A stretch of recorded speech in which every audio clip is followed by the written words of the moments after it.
अस्सलाम वालेकुम and welcome to channel दस्तरखान की दावत। आज मैं आपके साथ शेयर करने जा रही हूँ वाटरमेलन पॉप्सिकल की रेसिपी। ये बहुत ही नेचुरल तरीके से हम इसे बनाएंगे और ये बहुत ही मज़ेदार बनती है। तो चलिए इस रेसिपी को बनाना शुरू करते हैं। वाटरमेलन पॉप्सिकल्स बनाने के लिए मैंने यहाँ पर 1.5 कटोरी वाटरमेलन लिया है, जिसे इस तरह के बड़े क्यूब्स में कट कर लिया है। और यहाँ पर आधा कटोरी वाटरमेलन लिया है, जिसे इस तरह के छोटे क्यूब्स में कट कर लिया है।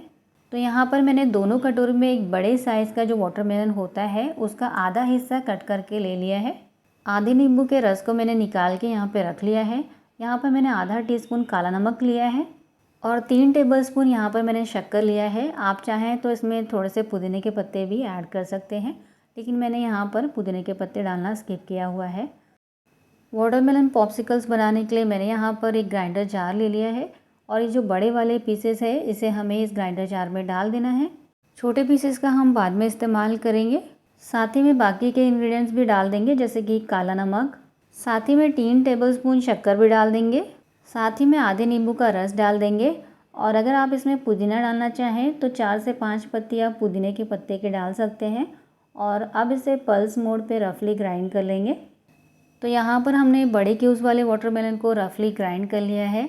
इसे बहुत ज़्यादा बारीक हमने ग्राइंड नहीं किया है। और जो छोटे क्यूब्स वाले वाटरमेलन है इसे हमने ग्राइंड नहीं किया है, इसे हमने इसी तरह से रहने दिया है।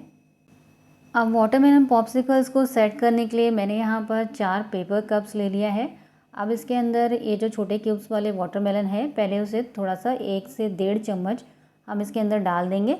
हर एक पेपर कप में हमें 1 से 1.5 चम्मच के करीब इसे डाल देना है। अगर आपके पास पेपर कप्स नहीं है तो आप इसकी जगह पे ग्लास का इस्तेमाल भी कर सकते हैं। तो पेपर कप्स में हमने वाटरमेलन को डाल दिया है। अब इसके अंदर ये जो ग्राइंड किया हुआ मिक्स है वो डाल देंगे। तो यहाँ पर हमने चारों पेपर कप्स को फिल कर लिया है। अब यहाँ पर मैंने एल्यूमिनियम फॉयल को इस तरह के छोटे पीसेस में कट कर लिया है। अब हमें हर एक पेपर कप को इस तरह से एल्यूमिनियम फॉयल से कवर कर लेना है। अब यहाँ पर मेरे पास थोड़े से आइसक्रीम स्टिक्स है। आप चाहें तो जो शॉप में आइसक्रीम स्टिक्स अवेलेबल होती है उसका इस्तेमाल भी कर सकते हैं।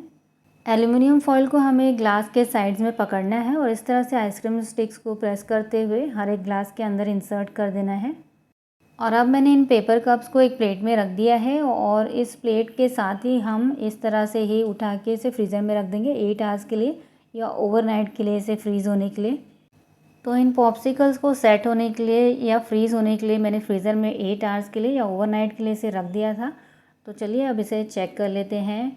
तो सबसे पहले इसका जो फॉइल है इसी तरह से निकाल लेंगे। इस तरह से हमें सारे जो पेपर कप्स के फॉइल है उसे निकाल लेने हैं। अब हम एक सीज़र की मदद से ऊपर की तरफ थोड़ा सा कट लगाएंगे और ये जो पेपर कप है इसे इस तरह से खींचते हुए निकाल लेंगे। और इस तरह से हमारा जो पॉप्सिकल है बहुत ही ईजीली से निकल जाएगा। और इस तरह से हम बाकी के पेपर कप्स को भी कट करके इसके अंदर से पॉप्सिकल्स को निकाल लेंगे। और ये बहुत ही ज़्यादा रिफ़्रेशिंग और मज़ेदार पॉप्सिकल्स बनते हैं। आप इन गर्मियों में इसे ज़रूर ट्राई करें। और इसे बनाना तो कितना आसान है ये आपने देख ही लिया है। बस सारी चीज़ों को हमें एक साथ में ग्राइंड करना है और बहुत ही आसानी से ये जो पॉप्सिकल्स है वो घर में ही तैयार हो जाते हैं, बिना किसी एडेड कलर या प्रिजर्वेटिव्स के। बिल्कुल भी नेचुरल इंग्रेडिएंट्स का इस्तेमाल करके हमने इन पॉप्सिकल्स को घर में ही आसानी से तैयार कर लिया है और बहुत ही ज़्यादा मज़ेदार ये बने हैं। तो अगर आपको इन पॉप्सिकल्स की रेसिपी पसंद आई है तो प्लीज़ इस वीडियो को लाइक कीजिए, चैनल को सब्सक्राइब कीजिए। मिलते हैं ऐसी ही मज़ेदार और एक्साइटिंग रेसिपीज़ के साथ। तब तक के लिए अल्लाह हाफिज़।